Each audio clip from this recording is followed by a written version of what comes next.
La peste, por Albert Camus, capítulo 4, parte 16. Creo también que contaba con que este acto, propio para impresionar a las mentes jóvenes, influiría en mí para decidirme a elegir la misma carrera que él tenía. Yo acepté para complacerlo y también porque tenía curiosidad de verlo y oírlo, representando un papel tan diferente del que hacía entre nosotros. No pensé en otra cosa. Lo que pasaba en un tribunal me parecía siempre tan natural e inevitable como una revista militar del 14 de julio o una entrega de premios. Tenía de todo ello una idea tan abstracta que no me molestaba. Sin embargo, lo único que conservo de ese día es solo una imagen, la del culpable. Yo creo que era culpable.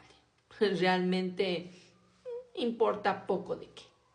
Pero aquel hombrecillo de pelo rojo y pobre, de unos 30 años, parecía tan decidido a reconocerlo todo, tan sinceramente alterado por lo que hacía y por lo que haría, que al cabo de unos minutos yo ya no tuve ojos más que para él. Tenía el aspecto de un búho asustado por una luz demasiado viva. El nudo de la corbata no se le ajustaba al ángulo del cuello. Se mordía las uñas de una sola mano, la derecha. En fin, no insistió. Ya comprende usted que estaba vivo. Pero ya me di cuenta de ello bruscamente cuando hasta aquel momento no lo veía más que a través de la cómoda categoría del inculpado. No puedo decir que me olvidara de mi padre, pero había algo que me oprimía el estómago y me impedía toda atención que no fuera la que presentaba el reo. No escuchaba nada de lo que decían. Sentía solamente que querían matar a aquel ser viviente y un instinto formidable como una ola me llevaba a su lado, con una especie de ceguera persistente. No me desperté de este delirio hasta que empezó mi padre la acusación. Transformado por la toga roja, alejado del buen y afectuoso hombre, brotaron incesantemente de su boca frases enormes como serpientes.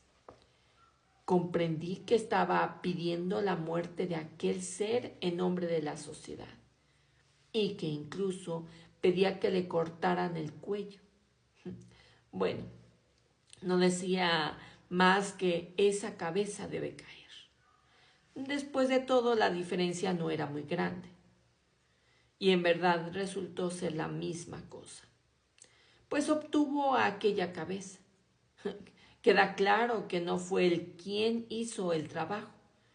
Y yo, que seguí todo aquello hasta que terminó, solo tuve con aquel desgraciado una intimidad vertiginosa que mi padre nunca tuvo. Sin embargo, él tenía que asistir, según la costumbre, a eso que llamaban cortésmente los últimos momentos y que habría que llamar el más vil de los asesinatos. A partir de ese momento no volví a mirar la guía Cais sin un asco abominable y empecé a interesarme con horror por la justicia.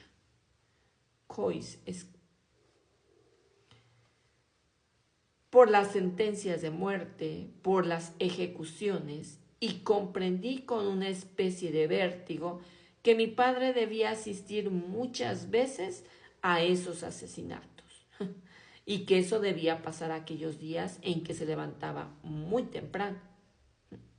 Sí, esos días ponía el despertador. No me atreví a hablar de ello con mi madre, pero empecé a observarla y entendí que entre ellos no había nada, que llevaba una vida de renuncia. Esto, como ya dije, Entonces me ayudó a perdonarla. Después supe que no había nada que perdonarle, porque fue pobre toda su vida hasta que se casó y la pobreza le enseñó la resignación. Esperará usted que le diga que me fui de casa enseguida, pero no. Me quedé todavía varios meses, casi un año. Sin embargo, tenía enfermo el corazón. Una noche mi padre me pidió el despertador porque tenía que levantarse temprano. No dormí en toda la noche. Al día siguiente, cuando volvió, ya me iba. Tengo que añadir que mi padre me buscó, tengo que añadir que mi padre me buscó, que fui a verlo y que sin más explicación le dije tranquilamente que si me obligaba a volver, me mataría. Acabó por aceptar, pues era de carácter más bien débil. Me echó un discurso sobre lo estúpido que era querer vivir su vida. Así es como se explicaba mi decisión y yo no lo disuadí. Me dio 1000 advertencias y reprimió las lágrimas que se le brotaban con sinceridad. Luego, ya mucho tiempo después, veía a mi madre con frecuencia y entonces la encontré alguna vez. Yo creo que le bastó con esta relación. Por mi parte, yo no tenía ningún rencor contra él, solamente un poco de tristeza en el corazón. Cuando murió, me llevé a mi madre conmigo y todavía estaría conmigo si no estaría muerta, si no estuviera muerta. Insistí mucho en este asunto desde el principio de mi vida, porque fue cuando realmente inició. Iré más rápido ahora. Conocí la pobreza a los 18 años al salir de la comodidad. Hice 1000 oficios para ganarme la vida. Eso no me salió tan mal, pero seguía obsesionado con la sentencia de muerte. Quería ajustar las cuentas con un búho rojo. En consecuencia hice política, como se dice. No quería ser un apestado, eso es todo. Tuve la convicción de que la sociedad en que vivía estaba sustentada sobre la pena de muerte y que combatiéndola combatía el crimen. Yo llegué por mí mismo a ese convencimiento y otros me corroboraron. De hecho, era verdad en gran parte. Entonces me fui con los que amaba y con los que dejé de amar. Estuve mucho tiempo con ellos y no existió país de Europa con el que no compartiera sus luchas. Pasemos a otro asunto. Por supuesto. Yo sabía que nosotros también pronunciábamos a veces grandes sentencias, pero me aseguraba que esas muertes eran necesarias para llegar a un mundo donde no pasara nadie. Esto era verdad, en cierto modo.